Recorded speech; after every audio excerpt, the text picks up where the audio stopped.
Welcome to Tuned to Yesterday, broadcasting programs from radio's past. I'm Mark Lavonier.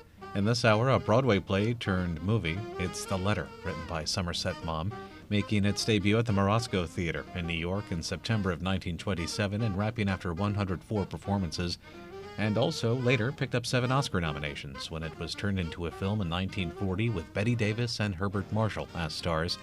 We'll hear those actors next, along with Vincent Price, making his Lux Radio Theater debut from March 5th, 1944 on CBS. Lux presents Hollywood. The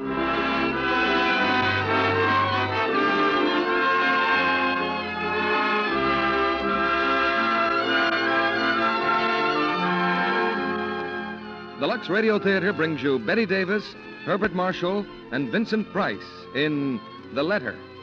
Ladies and gentlemen, your producer, Mr. Cecil B. DeMille.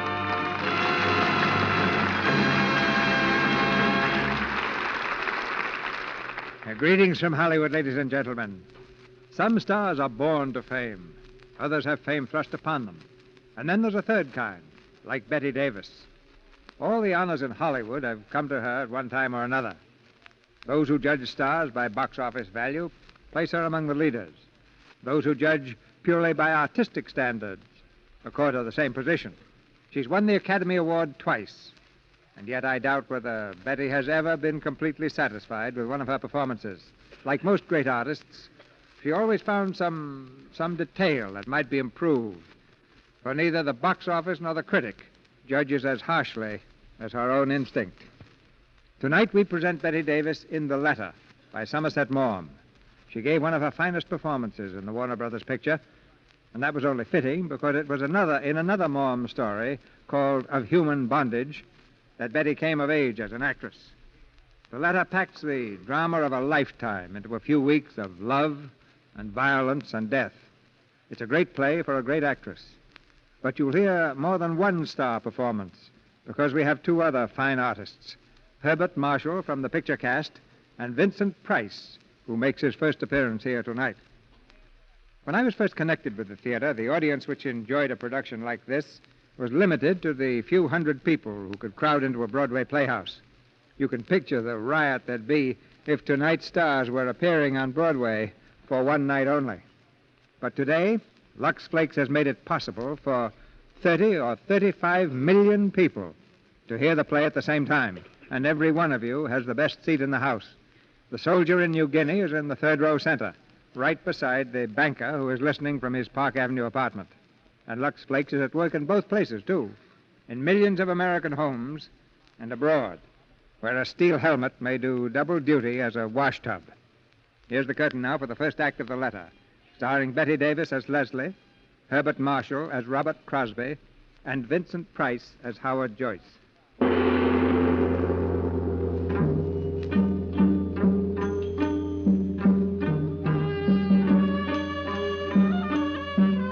All of this happened a few years ago on the Malay Peninsula, in the days before the war. Just north of Singapore lay the great rubber plantations, kingdoms of commerce, built by natives and white men. On this particular night, in the main bungalow of one of these plantations, a light burns dimly through a shaded window. The night is hot and humid, the soft breeze heavy with the scent of flowers. A clouded moon hangs low in the sky, filtering slowly through the trees, making patterns of shimmering silver on the ground. There is deep silence. Suddenly, the door of the bungalow is flung open.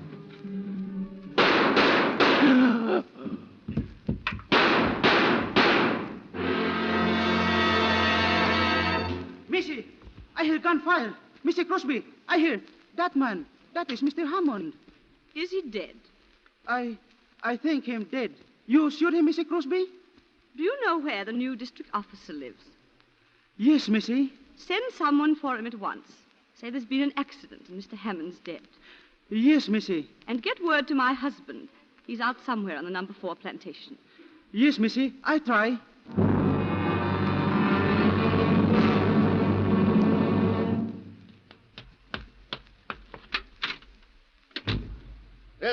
Leslie, where are you? Leslie, I'm here. Mr. Crosby? Yes? I'm John Withers, the new district officer. Where's Mrs. Crosby? She locked herself in her room. She wouldn't see me until you came. Excuse me. Leslie, let me in. Leslie Downing, it's Robert. Leslie, what's happened? Didn't they tell you? They said Hammond was killed. Is he still out there? I had your head boy remove the body to a shed. Leslie, what happened? Tell me. He tried to make love to me, and I shot him. Leslie. Oh, Robert, I'm so glad you come. There, darling, there. Hold me tight. I'm so frightened. There's nothing to be frightened about. It'll be all right. There, now, there, that's better. I'll try not to do that again. Mr. Withers, I hope you'll understand. I didn't want to see anyone until my husband came. Of course, I understand, Mrs. Crosby. Howard, come in. I got your message in Singapore. Howard, how nice of you to come. Well, naturally, I want to be here if I can help. Oh, then you will help me. Us. Of course I will, as your lawyer and your friend, in every way I can. You're a dear. Mr. Withers, this is Mr. Howard Joyce, my attorney. How do you do? How do you do? How's Dorothy, Howard? Oh, she's very well and anxious to see you. Has her sister arrived from England? Adele? Oh, yes, charming girl. She came last week. Oh, Here, you'd better be resting, Leslie. I do feel dreadfully faint. You come and lie down, darling. I'll get you a drink. I'm sorry to be so tiresome. Nonsense. You're being very brave. She's bearing up wonderfully, Mr. Joyce. Yes, she is. How long have you been here? About an hour. One of the Crosby houseboys came to fetch me. Was Hammond dead? Oh, yes, he was just riddled with bullets. What? Well, here's the revolver. All 6 chambers are empty. Here, you two. You better have a drink yourselves. Thanks, but I'm afraid I shouldn't. I'm on duty of assault, you know. Well, I'll have one, Bob. Are you feeling any better, Leslie? Much better, thank you. Mrs. Crosby, I know it seems brutal, but I'm afraid it's my duty to ask you some questions. I think that can wait, Mr. Withers, until my wife... It's all right, Robert. Really, I feel perfectly well now. Then suppose you tell us, Leslie, in your own words, exactly what happened. I'll try. And take your time, Mrs. Crosby. Remember, we're all friends here. Oh, you've been so patient. Well, as you know, Robert was spending the night at the number 4 plantation. Oh, I never mind being alone. A planter's wife gets used to that. Oh, my dear. I had dinner rather late, and I started working on my lace. I don't know how long I'd been working when suddenly I heard footsteps outside, and someone came up on the veranda and said, "Good evening, can I come in?" Well, I was startled because I hadn't heard a car drive up. "Who is it?" I asked. "Jeff Hammond." "Oh, of course," I said. "Come in and have a drink." Were you surprised to see him? Oh, well, I was, rather. He hadn't been in the house for ages, had he, Robert? 3 months at least. I told him Robert was over at the number 4 plantation, getting out a shipment or something. Wasn't that it, darling? What did he say to that? Well, he said, "Oh, I'm sorry. I felt rather lonely tonight, so I thought I'd just come over and see how you were getting on." Well, I put on my spectacles again and went on with my work. We chatted about one thing and another. He asked me if Robert had heard that a tiger had been seen on the road 2 or 3 days ago. He said he thought he'd try to get it over the weekend. Oh, yes, I know about that. Don't you remember I spoke to you about it yesterday? Did you? Oh, yes, I believe you did. Well, we went on chatting until... Well, suddenly he said something rather silly. What? It's hardly worth repeating, but he paid me a little compliment. I think perhaps you'd better tell us exactly what he said. He said, "You've got very pretty eyes. It's too bad to hide them under those ugly spectacles." Has he ever said anything of the sort to you before? Oh, no, never, and I thought it impertinent. I don't wonder. Did you answer him? I said I didn't care a row of beans what he thought about me, but he only laughed and said, "I'm going to tell you all the same. I think you're the prettiest thing I've ever seen." Leslie. Let her finish, Bob. Well, in that case, I said, I could only think you half-witted. He laughed again and moved his chair up closer. But, Mrs. Crosby, I wonder you didn't throw him out there and then. Well, I didn't want to make a fuss. I think a woman makes a perfect fool of herself if she just makes a scene every time a man pays her a compliment. When did you first suspect that Hammond was serious? The next thing he said, he looked at me straight in the face and he said, "Don't you know that I'm awfully in love with you?" Swine. Were you surprised? Oh, of course I was surprised. Well, we've known him for 7 years, Robert. He's never paid me the smallest attention. Oh, I didn't suppose he even knew what color my eyes were. We hadn't seen very much of him the last few years. Yes. Go on, Leslie. Well, he helped himself to another whiskey and soda. I began to wonder if he'd been drinking before. I wouldn't drink any more if I were you, I said. He emptied his glass and asked me in a funny, abrupt way, "Do you think I'm talking to you like this because I'm drunk?" I said, "That's the most obvious explanation, isn't it?" Oh, it's awful having to tell you all this. I'm so ashamed. I wish there was some way we could spare you, Mrs. Crosby. Leslie, it's for your own good that we know the facts. All you can remember of them. Well, very well, I'll tell you the rest. I got up from my chair. I was standing in front of the table about here. He rose and stood in front of me, and I held out my hand. Good night, I said. But he just stood and looked at me, and his eyes were all funny.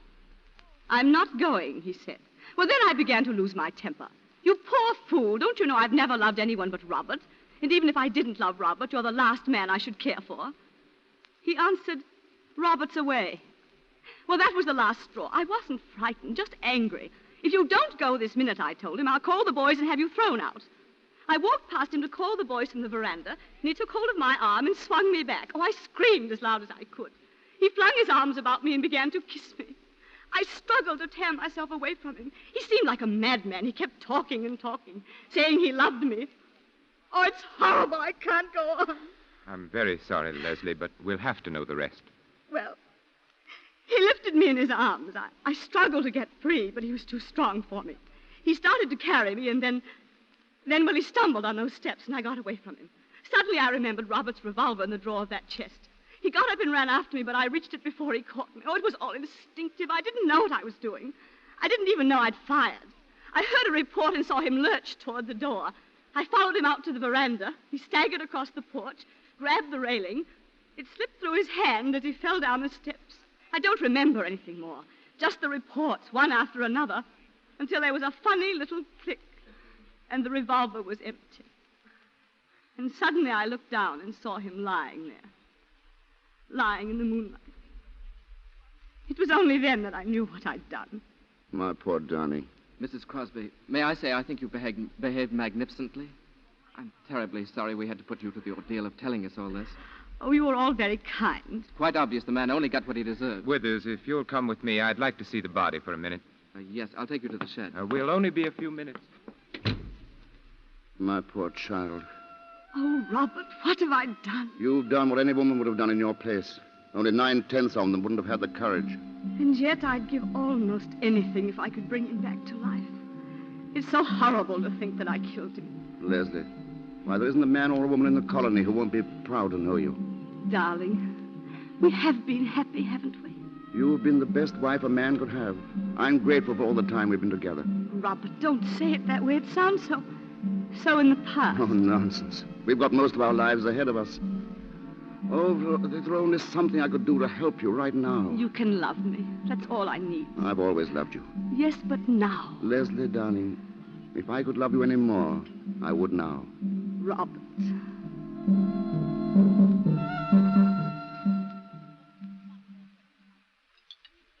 You'll have to be very indulgent towards my cooking, gentlemen. I can't vouch for it. Well, I can and will. Funny, the head boy running off tonight. Yes, it is odd. Well, he couldn't have done better than this, my dear. It's delicious. It certainly is. Oh, thank you, gentlemen. I think we should start for Singapore as soon as we're finished. Right away. Well, it's still dark, Howard. It'll be 8 o'clock by the time we get there. We'll ring the Attorney General and find out when we can see him. I think that's the first thing to do, don't you, Withers? Yes. Yes, I think that's the best thing to do. Would I have to be arrested? Well, you see, Mrs. Crosby, as a matter of fact... I think you're by way of being under arrest now, Leslie. It's purely a matter of form, Mrs. Crosby. Shall I be imprisoned? Well, that's up to the Attorney General. It's possible that after you've told him your story, he'll be able to accept bail. He's a very good fellow. I'm sure he'll do everything he can. How do you mean, be able to accept bail? Well, my dear, it depends on what the charge is. Well, what do you mean by that? Well, I think it not unlikely that he'll say that only one charge is possible, and in that case, well, I'm afraid that an application for bail would be useless. What charge? Murder. Leslie? Oh, I'm quite all right. More coffee, dear? No. As a matter of fact, if we're going to leave, I'd better put a few things together. I won't be long. Let me do it, Robert. No, don't bother, dear. Leslie, Yes? there's just one question I'd like to ask you. Yes, what is it, Howard? Just before, when I was looking at Hammond's body, Oh, yes? it seemed to me that some of the shots must have been fired after he was lying on the ground.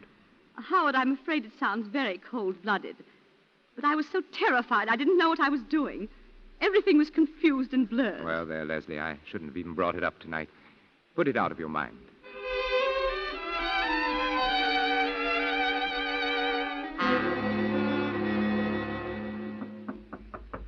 Come in. Well, Long G. Mr. Crosby to see you, sir. Oh, ask him to come in. Mr. Crosby. Thanks. Hello, Bob. Howard, how is she? Have you seen her? Sit down, Bob. If I can be of any assistance, sir, I shall remain within call. Not at the moment, Ong. Thanks. Ong has been a great help on the case. He finds out everything. The perfect confidential clock. I tried to catch you at the house. I had to see you, Howard. You needn't hesitate about coming to the office. You know you're always welcome. How's everything? Everything's fine. In fact, Leslie's much better than you. She hasn't turned a hair. Oh, she's worth 10 of me. I don't mind confessing I'm all in. It's the first time we've been separated for more than a day since we were married. Oh, you mustn't let yourself go to pieces, old man. I've tried to work, and it's no good. The estate can go to blazes for all I care. I hate the house and every tree on the place. Well, then why not stay in town with us? Dorothy's for it, and so am I. Oh, thanks. I think I will. I won't be so lonely. Now, Bob, you'd better get some sleep and out of your planter's clothes before you see Leslie. You don't want her to have to cheer you up. Oh, she's a plucky woman. It's monstrous they should have kept her in that filthy prison all this time. They had no choice, Bob. Anyway, it's only a week now before the trial. Well, the whole thing's a farce. Why subject her to the ordeal of a trial? Because she admitted killing a man. And in a civilized community, a trial is inevitable. She shot him as she would have shot a mad dog. You don't have to convince me, Robert. You know, it's curious Hammond was able to keep his life so hidden. That gambling house he owned, and especially the Eurasian woman. Will she be one of the witnesses? I shan't call her. I'll just produce evidence that Hammond was married to her. He managed to keep that marriage a secret, too. Oh, I know you're busy, Howard. I can't tell you how grateful I am. Oh, nonsense. Now, stop worrying about the trial. That's your lawyer's job. Thanks, old man. I'll see you up at the house. Yes? Mr. Joyce. Well, Long? If you are not too busy, sir, may I trouble you for a few words in private conversation? No trouble at all. It has to do with the case of the Crown versus Crosby. Yes? A friend has brought me information, sir, that there is in existence a letter from the defendant to the unfortunate victim of a tragedy. No, that's not surprising. In the course of 7 years, I have no doubt that Mrs. Crosby often had occasion to write to Mr. Hammond. But the letter, sir, was written on the day of the late Mr. Hammond's death. Well? You will no doubt recall that Mrs. Crosby had stated that until the fatal night, she had had no communication with the deceased for several weeks. In my opinion, this letter indicates that her statement is not in every respect accurate. Have you seen the letter, Ong? I have with me a copy, sir. The original is in the possession of a woman who happens to be the widow of Mr. Hammond, deceased. May I read it? Oh, certainly, sir, of course. As I said, this is but a copy in my handwriting. You can understand it, sir? Perfectly. Ong, it's inconceivable that Mrs. Crosby should have written such a letter. May I suggest, sir, that it would be well to make sure, since my friend is of the opinion that the letter would be of some interest to the prosecutor. I'm obliged to you, Ong. I'll give the matter my consideration. Very good, sir. Do you wish me to communicate that to my friend? It might be well if you kept in touch with him. Yes, sir. It might be very well.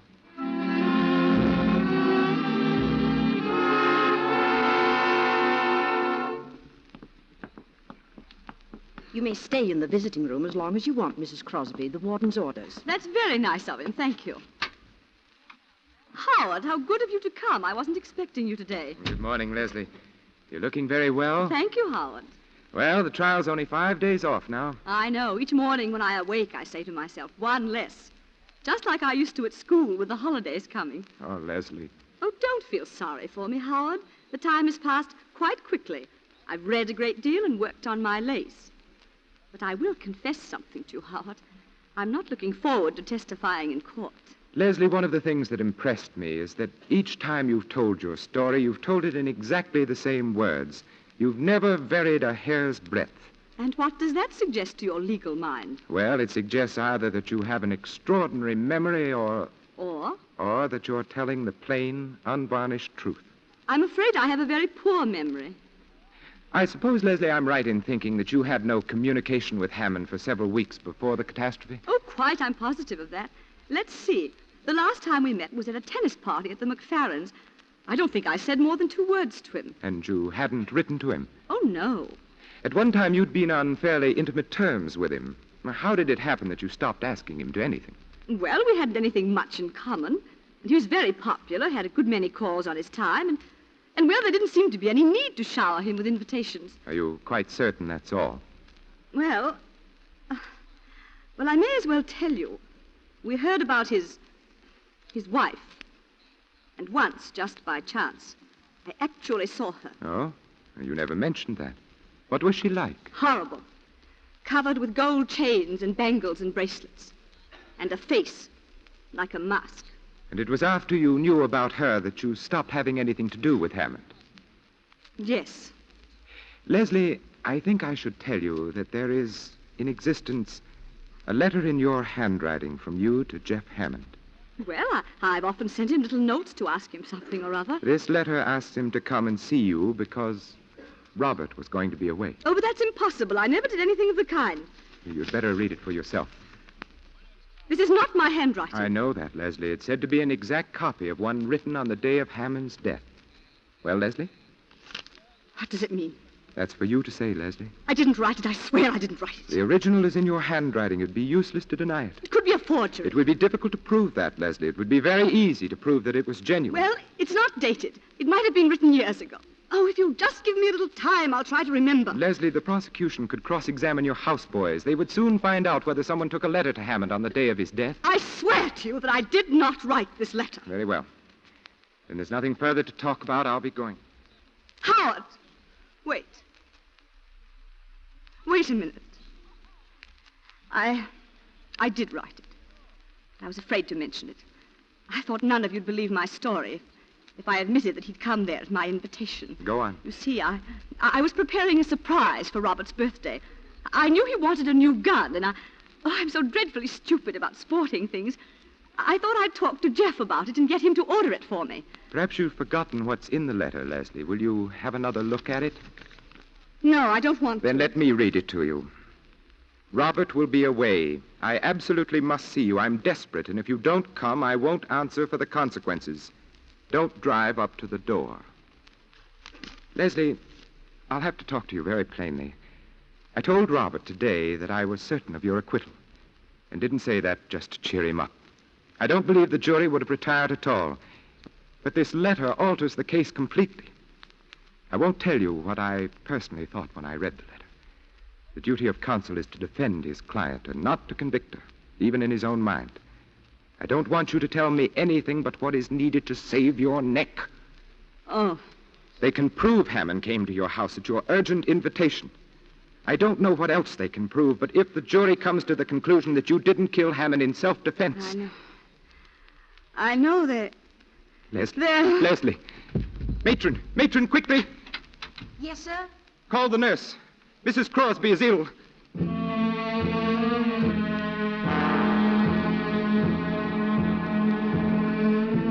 that split fraction of a second, before her mind slipped into blackness, Leslie Crosby realized that the letter she had written to Jeff Hammond was damning evidence. Evidence enough to hang her.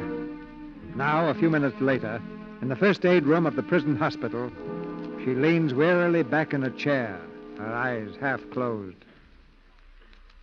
Oh, Howard, I'm afraid I've made rather a mess of things. I'm sorry. For Robert, not for me.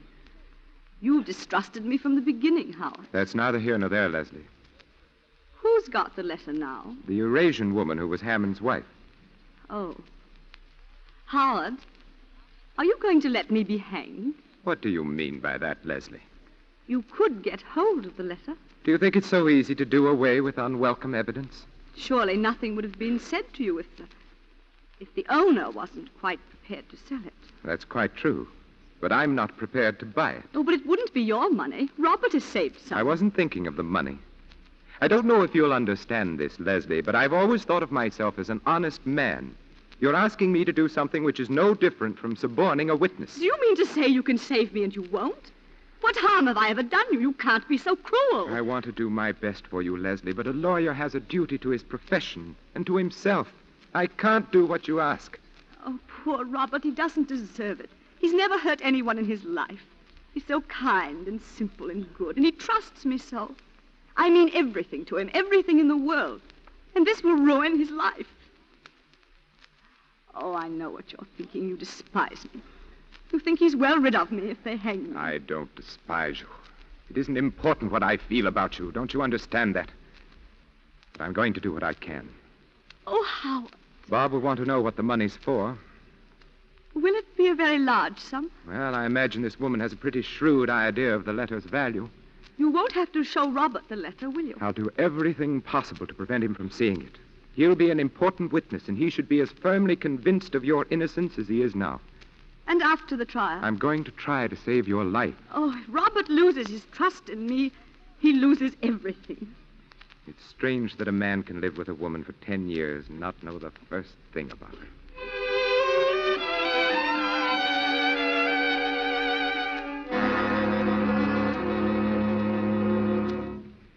You say your friend could be induced to part with the letter? I believe so, sir, but my friend has not got the letter, sir. The woman has it. She did not know the value of it until my friend told her. What value did he put on it? $10,000. Only 10,000? Why not 50 or 100? For the reason, sir, that Mr. Crosby has in the Bank of British Malaya Company a savings account in the amount of only $10,450. $10,000 is a good deal of money, Ong. Yes, it is a good deal of money. Well, now I'll speak to Mr. Crosby. Have the woman come to my office. I was about to mention, sir, she made 2 conditions. She insists that the money shall be brought to her. I can take you to the house whenever you are ready. What is the other condition? That Mrs. Crosby shall bring it to her personally. You must be mad. Great heavens, man. Do you suppose Mrs. Crosby can just walk out of a prison cell whenever she feels like it? My friend thinks you could arrange to have her stay at your house until the trial. I believe the judge will permit it if you are responsible for her, sir. Very well. Ong, tell me something. Yes, sir.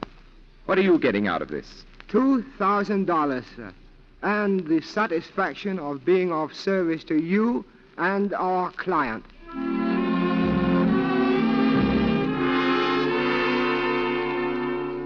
Sit down, Howard. I've taken the liberty of ordering for you. Oh, thanks. Well, you're looking more cheerful, Bob. I feel better since this morning. I guess you finally convinced me we have nothing to worry about. Well, as a matter of fact, Bob, something's come up. It's nothing much, but I thought I'd better have a talk with you about it. Yeah? Well, it seems Leslie wrote a letter to Hammond asking him to come to the bungalow on the night he was killed. Well, that's impossible. You heard her say she'd had no communication with him for weeks before it happened. Nevertheless, she did write the letter. She wanted his advice on something she was buying you for your birthday. Your birthday was about then, wasn't it? Yes, the end of April. In the excitement, she forgot the letter at the time and then later was afraid to say she'd made a mistake. Oh, but that's not like Leslie. She isn't afraid of anything. This was a pretty serious mistake, and she realized it. Who has the letter? Hammond's widow. She threatens to turn it over to the prosecution. Well, what if she does? Leslie can explain it in court just as she explained it to you. Yes, but don't you see, it might alter things a good deal in the minds of the jury if Hammond came to your home by invitation. Well, what's to be done about it? I think we must get hold of that letter, Bob. I want you to authorize me to buy it. I'll do whatever you think's right. Buy the letter. I'll pay you back whatever it costs. Good. Now put the matter out of your mind. Oh, by the way, Leslie will be at the house tonight. I've arranged to have her released pending trial.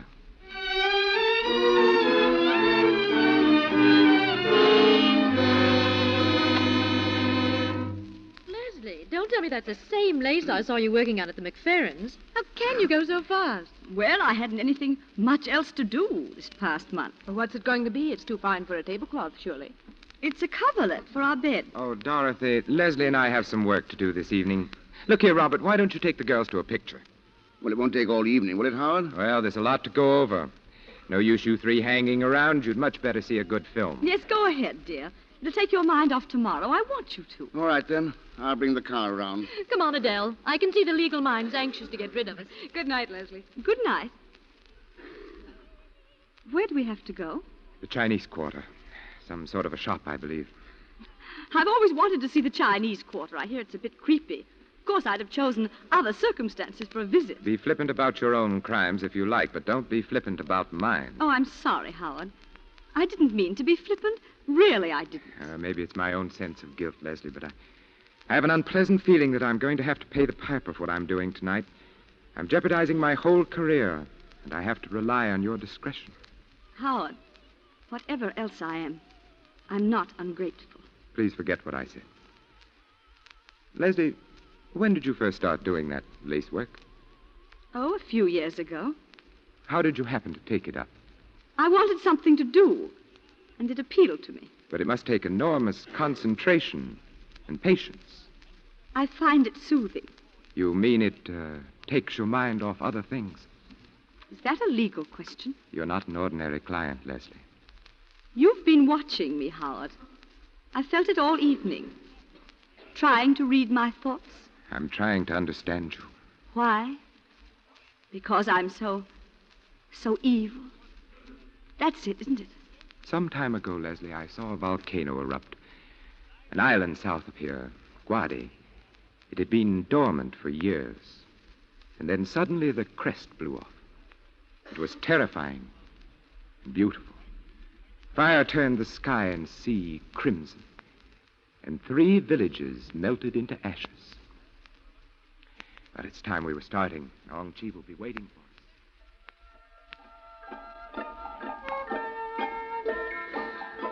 Come in, please, come in. This is the shop of my friend. If you will wait here, I shall return in just a moment. Let's not be too long about it, Ong. I will speak to the lady at once, sir. They seem to have a little of everything to sell here. Most of these shops do. Looks like good jade. And this dagger. Howard, see the workmanship on the ivory handle. Imagine all that on a knife. He who kills with an unworthy tool commits 2 crimes. One against himself. Will you follow me, please? The lady will see you now.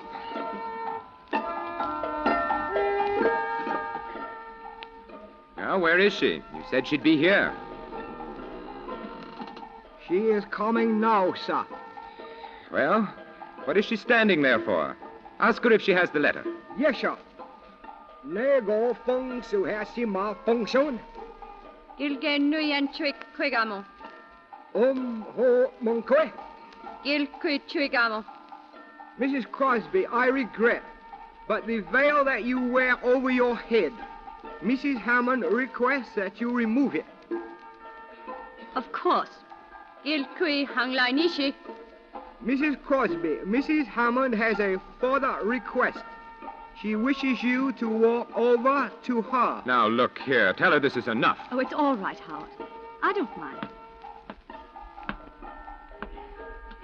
Ne sang oi fangsun. Ne nong gim hega. Heyunga deha. What is she saying? Mrs. Hammond say you may have the letter if you will pick it up at her feet. Thank you.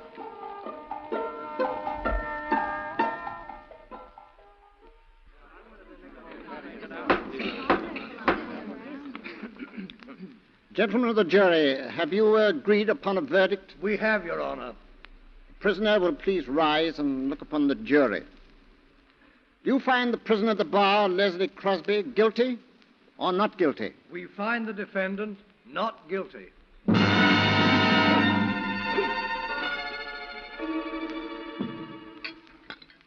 And from that day on, I made a solemn vow that I wouldn't make another cocktail until Leslie was acquitted. So if these aren't up to my usual high standards, remember, I'm out of practice. Oh, Dorothy, darling, they're wonderful. They've never been better. Oh, Robert Crosby, right now you wouldn't know what you were drinking. I guess that's right. I can't taste or think or feel. All I can do is to keep saying to myself over and over, Leslie's safe. Darling. Well, ladies and gentlemen, anyone planning to bathe, shower, or sponge before dinner should be getting at it. No shower for me. Oh, I've laid out some things for you, Leslie. Thank you.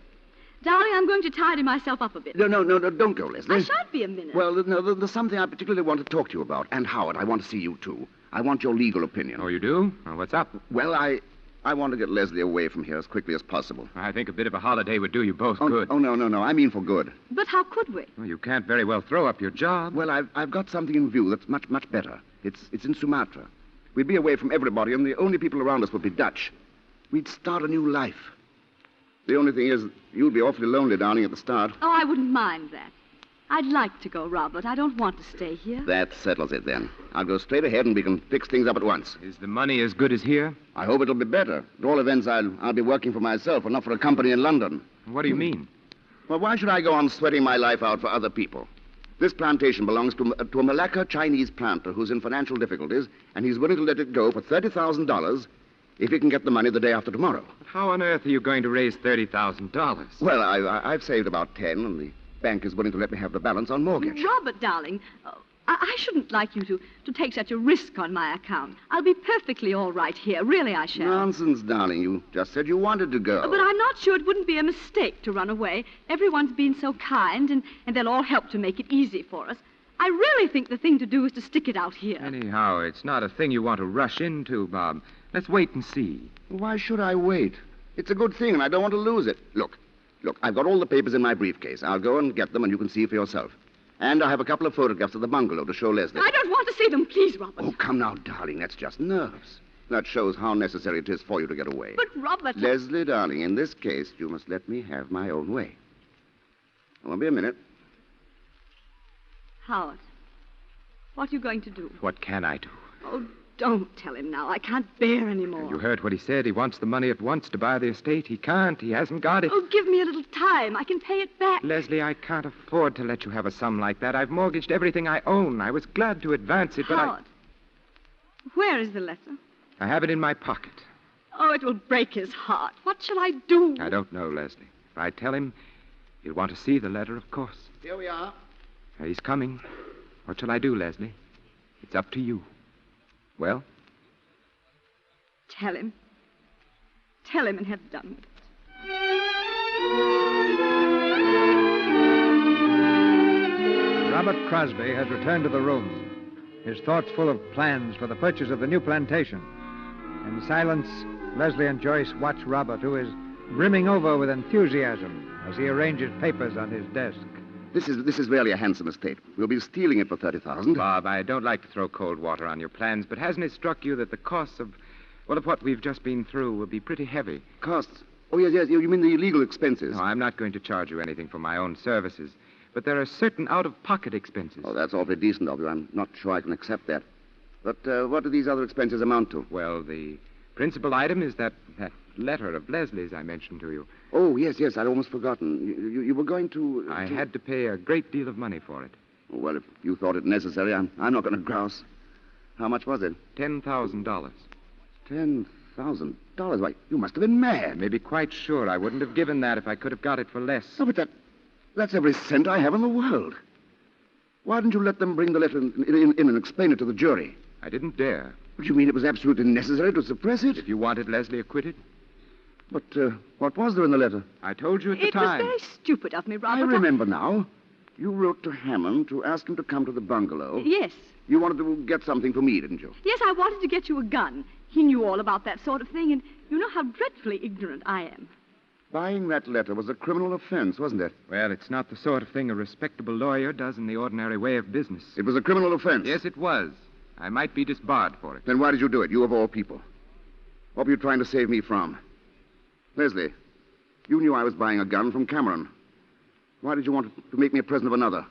Well, how should I know you were going to buy a gun? Because I told you. Well, I'd forgotten. I can't remember everything. You hadn't forgotten that. What do you mean, Robert? Why are you talking to me like this? Who has the letter now? I have. Where is it? Bob, it's not your letter or mine. I've got to pay $10,000 for that letter. I'm going to see it. Let him see it. Thank you. Robert will be away. I absolutely must see you. What does this mean? It means that I was in love with Jeff Hammond. No, you We'd couldn't. been in love for years. It's not true. I used to meet him constantly, once or twice a week. Every time we met, I hated myself for it. It was horrible. I loathed myself. I was like a person who was ill. Then came a time about a year ago when he began to change toward me. Oh, I didn't know what was the matter. I was frantic. I made scenes. I threw myself at his feet. Leslie. Then I heard about that native woman. Oh, I couldn't believe it. I wouldn't believe it. At last I saw her. I saw her walking in the village with those hideous spangles and that chalky face and eyes like a cobra's eyes. I couldn't give him up. I sent for him. Oh, you've read the letter. Oh, we'd always been so careful about writing before. But this time I didn't care. I hadn't seen him for 10 days. He came, and I told him I knew about his marriage. Oh, at first he denied it. I was frantic. I don't know what I said to him. I hated him because he'd made me despise myself. I insulted him. I cursed him. At last he turned on me. He told me he was sick and tired of me, that it was true about the other woman, that she was the only one who really meant anything to him. He said he was glad I knew because now I'd leave him alone. I knew if he went out that door, I'd never see him again. I hardly know what happened. I seized the revolver and fired. He gave a cry, and I saw it hit him. I ran after him, and I fired and fired and fired until there were no more cartridges. That's what happened. And I have no excuse for myself. I don't deserve to live. How could you do this? How could you? I'm sorry, I shouldn't have let myself go. I got to think. Leslie, Well, he's going to forgive you. yes. He's going to forgive me.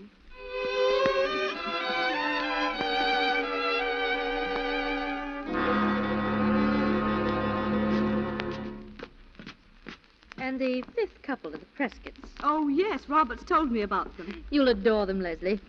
Now, both of you get a good sleep because it'll be a late party. Good night. Good night, Dorothy. Good night. It's lucky you brought your dinner coat, Robert. You'd hardly fit in one of Howard's. Now, let's see what else you'll need. Oh, how about your studs? They're probably still in the bureau at home. Home. Robert, it's no use, is it? We can't make it go, can we? I don't know. I'm not sure. Oh, Robert, you're so kind and so generous. You should have the sort of wife you really deserve. Through no fault of yours, I've failed you, wrecked your life. I can't ask you to forgive me. If you love a person, you can forgive anything. But what about you? Can you go on? I'll try. I'll really try. That's not what I'm asking. I'll do everything to make you happy, everything in my power. That isn't enough. Unless... Leslie, now, this minute, do you love me? Yes, I do. Kiss me then. Kiss me as if... Rob. No. No, I can't. Leslie, tell me, what is it? With all my heart, I still love the man I killed.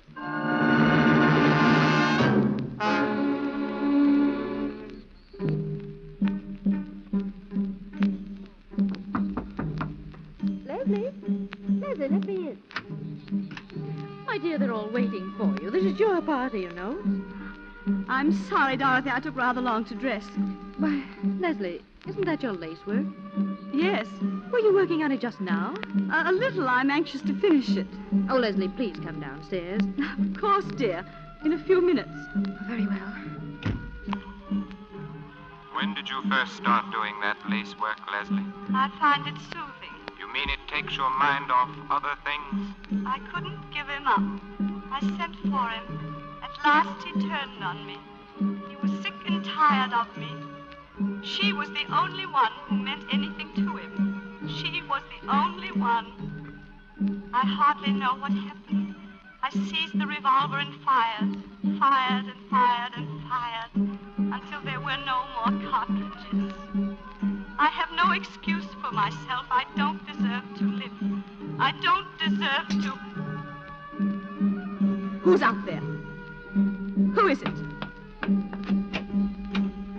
You, I see you there. Missy Crosby. Come here. What are you doing out there?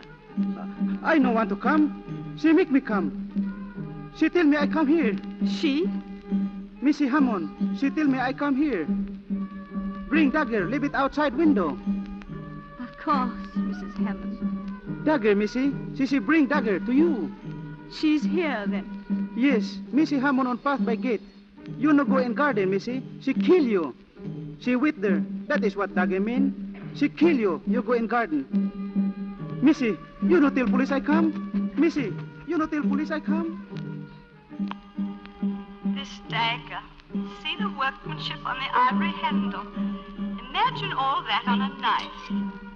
He who kills with an unworthy tool commits two crimes, one against himself. I don't deserve to live. I don't deserve to live. I don't deserve to live. Leslie. Leslie. Yes?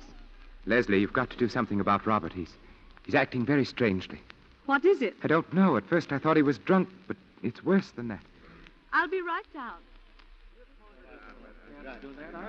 But where will you ship from, Crosby? Oh, it's near a good harbor, only 5-6 miles away, and I can ship my rubber for less money. I ought to get ahead fast.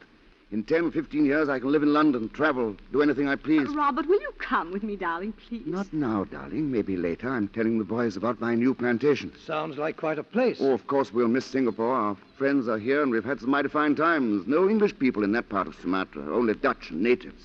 Going to be a little lonely at first, maybe, but we'll get used to it. There'll just be the two of us. But my wife's a good sport. Always can count on her. She's not afraid of anything, and we'll have each other. That's the important thing. Oh, stop it, Robert. Stop it. I can't stand it anymore. I can't stand it. Give me a drink.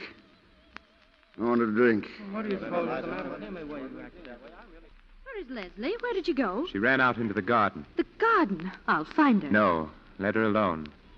There's nothing you can do for her.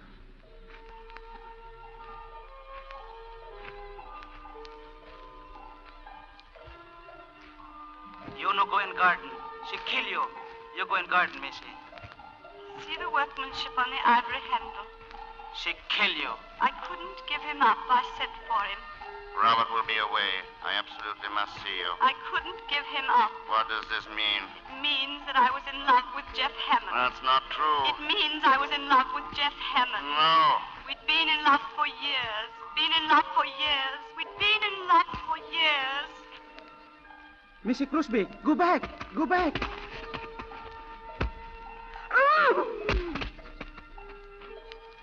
You kill her. Kuei Ying say. Who is that? Don't move. The police. Don't move. I will shoot. What do you do here? I do nothing. I tell her no go into garden. I tell her. This woman, she is dead. Kuei Ying say. Inga da se kui. She kill her. It was right she die. Leslie!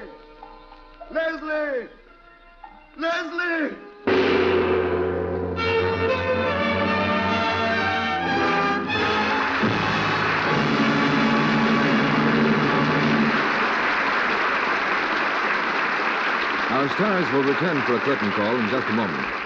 Meantime, we take you to a home, almost anywhere, and a mother who might be almost anyone. Mrs. Thompson is in her kitchen, and she's getting ready to do her dinner dishes.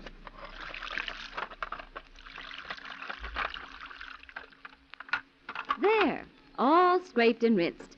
Now, well, that's funny. I know it was here when I did the luncheon dishes. Now, where did I put it? Not on the table. The closet? I know I haven't used it all. A box lasts me practically a month. Oh, I suppose I could use the laundry soap. But it takes forever to make suds. Besides, it's hard on my hands.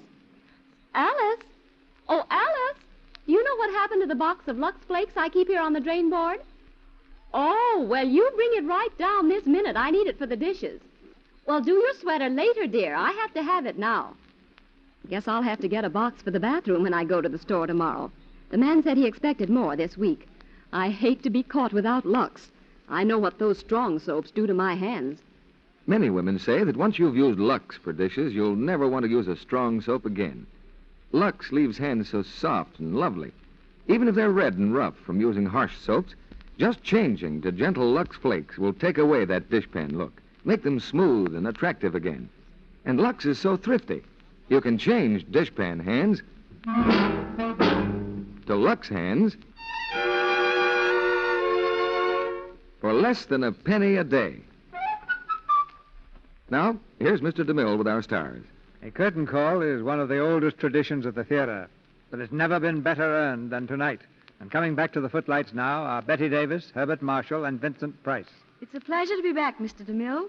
And I'd like to thank all the people in the cast for their excellent work tonight. I think that when this war's over, thousands of soldiers will remember you for another reason. That being the Hollywood canteen, which Betty started. Well, I've seen the canteen in action. It's a very fine thing to be remembered for. Well, just to keep the record straight, let's give the credit to the right people. There were really more than 6,000 who worked together like a team to make it possible. Well, I still say you coached that team. How many boys have come to visit the canteen, Betty? Well, at the last count, about 1.5 million, Vincent, many of whom greatly admired Bart Marshall's work as busboy. You know, I've often wondered what the fellows talk about when they wander over to the snack bar to see you or Irene Dunn or Hedy Lamarr. Well, I remember one boy who paid me a very nice compliment. Hiya, Rosie, he said. I can't stand you on the screen, but you're certainly sweetness and light around here. It's true. Well, that's quite a tribute to your acting, Betty. Have you picked a play for next week yet, Mr. DeMille? Yes, and it's a roaring drama of the West. Republic's current screen hit in Old Oklahoma. And our stars will be Roy Rogers, Martha Scott, and Albert Decker. It's the story of a girl and a cowboy who discover romance as well as oil in the rich land of Oklahoma. And besides a thrilling drama, we'll also have the songs of Hollywood's leading cowboy star, Roy Rogers. Very exciting evening, C.B. Good night. Good night, C.B. Good night. Good night. Good night. Any theater should be thankful for players like you three.